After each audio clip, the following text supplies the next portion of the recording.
नमस्ते दोस्तों, आस उपजा गान में आप सबका बहुत बहुत स्वागत है। आज हम आपके लिए लेकर आए हैं रश्मि रथी का द्वितीय सर्ग और इसका पहला हिस्सा। इस हिस्से में परशुराम की कुटी का, उनके आश्रम का वर्णन हो रहा है, उस जगह का वर्णन हो रहा है जहां पे परशुराम थे और परशुराम के जो विचार थे उन विचारों के बारे में इसके अंदर बात हो रही है। मुझे उम्मीद है कि ये पाठ आपको बहुत पसंद आएगा। अगर आए तो इस चैनल को लाइक और सब्सक्राइब करना मत भूलिएगा और आपके जो भी विचार हैं, क्या आप परशुराम की बातों से सहमत हैं, ये चीज आप कमेंट में जरूर लिखिएगा। शुरू करते हैं रश्मि रथी के द्वितीय सर्ग का पाठ। शीतल विरल एक कानन, शोभित आदित्यिका के ऊपर, कहीं उत्स प्रस्त्रवण चमकते, झरते कहीं शुभ्र निर्झर। जहां भूमि समतल सुंदर है, नहीं दिखते हैं पाहन। हरियाली के बीच खड़ा है, विस्तृत एक उटज पावन। आसपास कुछ कटे हुए पीले धनखेत सुहाते हैं। शशक मूस गिलहरी कबूतर घूम घूम कड़ खाते हैं। कुछ तंद्रे ललसित बैठे हैं, कुछ करते शिशु का लेहन। कुछ खाते शाकल्य दिखते, बड़े तुष्ट सारे को धन। हवन अग्नि बुझ चुकी, गंध से वायु अभी पर माती है। भीनी भीनी महक प्राण में मादकता पहुंचाती है। धूप धूम चर्चित लगते हैं तरु के श्याम छदन, कैसे झपक रहे हों शिशु के अलसित कजरारे लोचन जैसे। बैठे हुए सुखद आतप में मृग रोमंथन करते हैं।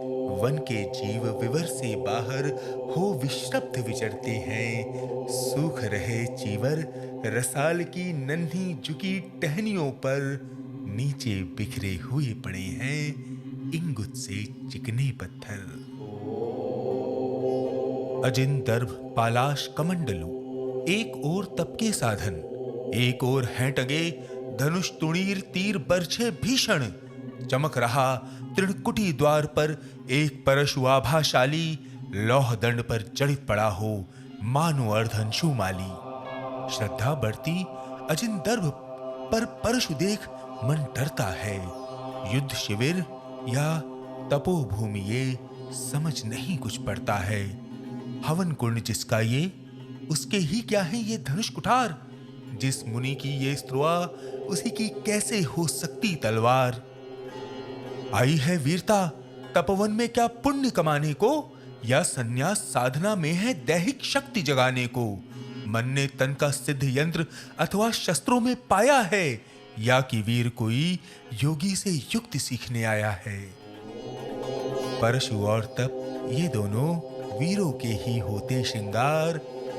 परशु और तप ये दोनों वीरों के ही होते श्रृंगार। क्लीव न तो तप ही करता है, न तो उठा सकता तलवार। तप से मनुज दिव्य बनता है, षड विकार से लड़ता है। तन की समर भूमि में लेकिन काम खड्ग ही करता है। किंतु कौन नर तपोनिष्ठ है यहां धनुष धरने वाला, एक साथ यज्ञाग्नि और असिकी पूजा करने वाला। कहता है इतिहास जगत में हुआ एक ही नर ऐसा, रण में कुटिल काल सम क्रोधी, तप में महासूर्य जैसा। मुख में वेद, पीठ पर तर्कस, कर में कठिन कुठार विमल। शाप और शर दोनों ही थे जिस महान ऋषि के संबल। ये कुटीर है उसी महामुनि परशुराम बलशाली का, भृगु के परम पुनीत वंशधर व्रती वीर प्रणपाली का। हाँ वही कर्ण की जांघों पर अपना मस्तक धरकर सोए हैं तरुवर के नीचे आश्रम से किंचित हटकर। पत्तों से छन छन कर मीठी धूप माघ की आती है। पत्तों से छन छन कर मीठी धूप माघ की आती है। पड़ती मुनि की थकी देह पर और थकान मिटाती है।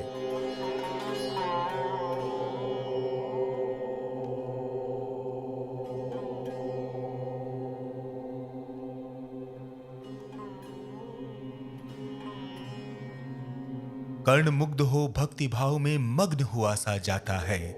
कभी जटा पर हाथ फेरता, पीठ कभी सहलाता है। चढ़े नहीं चीटियां बदन पर, पड़े नहीं तृपात कहीं। कर्ण सजग है उचट जाए, गुरुवर की कच्ची नींद नहीं। अब कर्ण सोचता है, वृद्ध देह तप से कृश काया, उस पर आयुध संचालन। वृद्ध देह तप से कृशकाया, उस पर आयुध संचालन। हाय पड़ा श्रम भार देव पर, असमय ये मेरे कारण। किंतु वृद्ध होने पर भी अंगों में है क्षमता कितनी, और रात दिन दिखलाते रहते मुझ पर ममता कितनी। कहते हैं ओ वत्स, पुष्टिकर भोग न तू यदि खाएगा, मेरे शिक्षण की कठोरता को कैसे सह पाएगा। अनुगामी यदि बना कहीं तू खान पान में भी मेरा, सूख जाएगा लहू, बचेगा हड्डी भर ढांचा तेरा। जरा सोच कितनी कठोरता से मैं तुझे चलाता हूं, और नहीं तो एक पाव दिन भर में रक्त जलाता हूं। इसकी पूर्ति कहां से होगी। बना अगर तू सन्यासी, इस प्रकार तो चबा जाएगी तुझे भूख सत्यानाशी। पत्थर सी हो मांसपेशियां, लोहे से भुजदंड अभय, नस नस में हो लहर आग की, तभी जवानी पाती जय। विप्र हुआ तो क्या, रखेगा रोक अभी से खाने पर, कर लेना घनघोर तपस्या वह चतुर्थ के आने पर। ब्राह्मण का है धर्म त्याग, पर क्या बालक भी त्यागी हो। जन्म साथ शिलोच वृत्ति के ही क्या वे अनुरागी हो। क्या विचित्र रचना समाज की, गिरा ज्ञान ब्राह्मण घर में। परशुराम सोच रहे हैं ये, क्या विचित्र रचना समाज की, गिरा ज्ञान ब्राह्मण घर में। मोती बरसा वैश्य वेश में, पड़ा खड्ग क्षत्रिय कर में। खड्ग बड़ा उद्धत होता है, खड्ग बड़ा उद्धत होता है, उद्धत होते हैं राजे। इसीलिए तो सदा बजाते रहते वे रण के बाजे। और करे ज्ञानी ब्राह्मण क्या, सिविहीन मन डरता है। राजा को देता मान भूप का, वो भी आदर करता है। सुनता कौन यहाँ ब्राह्मण की, करते सब अपने मन की। डूबो रही शोणित में भूको, भूपों की लिप्सा रण की। और रण भी किस लिए, और रण भी किस लिए, नहीं जग से दुख दैन्य भगाने को, पर शोषक पदभ्रांत मनुज को, नहीं धर्म पर लाने को। रण केवल इसलिए कि राजे और सुखी हो मानी हो, और प्रजाएं मिले उन्हें वे और अधिक अभिमानी हो। रण केवल इसलिए कि वे कल्पित अभाव से छूट सके, बढ़े राज्य की सीमा जिससे अधिक जनों को लूट सके। रण केवल इसलिए कि सत्ता बढ़े नहीं पत्ता डोले, भूपों के विपरीत न कोई कहीं कभी कुछ भी बोले। जो मिलती विजय अहम नरपति का बढ़ता जाता है, और जोर से वो समाज के सिर पर चढ़ता जाता है। अब तो है ये दशा कि जो कुछ है वो राजा का बल है। ब्राह्मण खड़ा सामने केवल लिए शंख गंगा जल है। कहां तेज ब्राह्मण में, अविवेकी राजा को रोक सके। धरे कुपत पर जभी पांव वो, तत्क्षण उसको टोक सके। और कहे भी तो ब्राह्मण की बात कौन सुन पाता है। यहां रोज राजा ब्राह्मण को अपमानित करवाता है।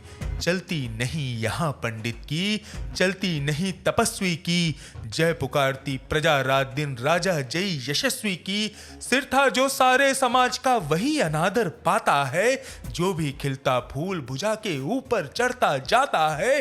चारों ओर लोभ की ज्वाला, चारों ओर भोग की जय। पाप भार से दबी धसी जा रही धरा, पल पल निश्चय।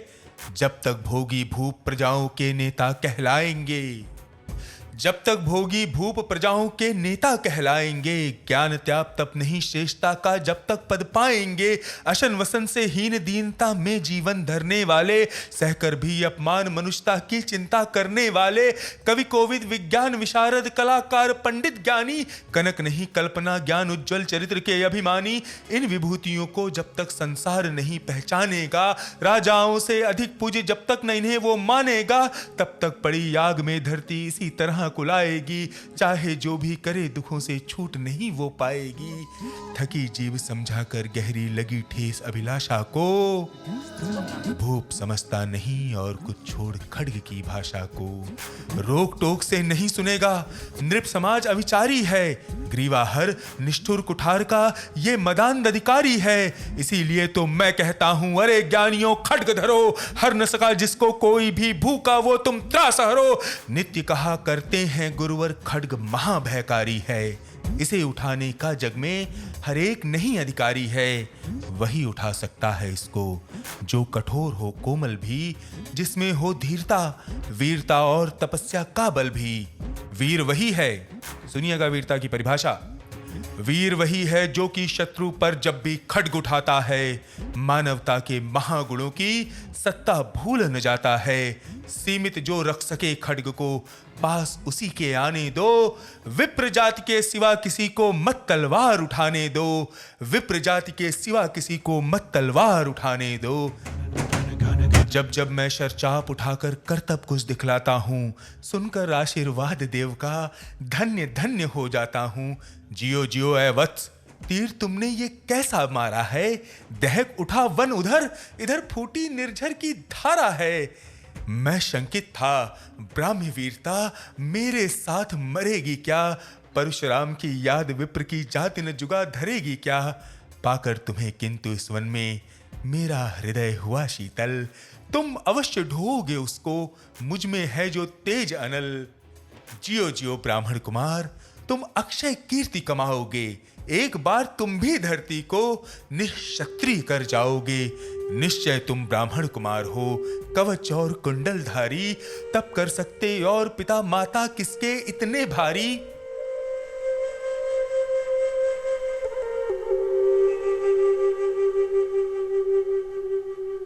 किंतु हाय ब्राह्मण कुमार, सुन प्राण कांपने लगते हैं। मन उठता धिक्कार, हृदय में भाव ग्लानि के जगते हैं।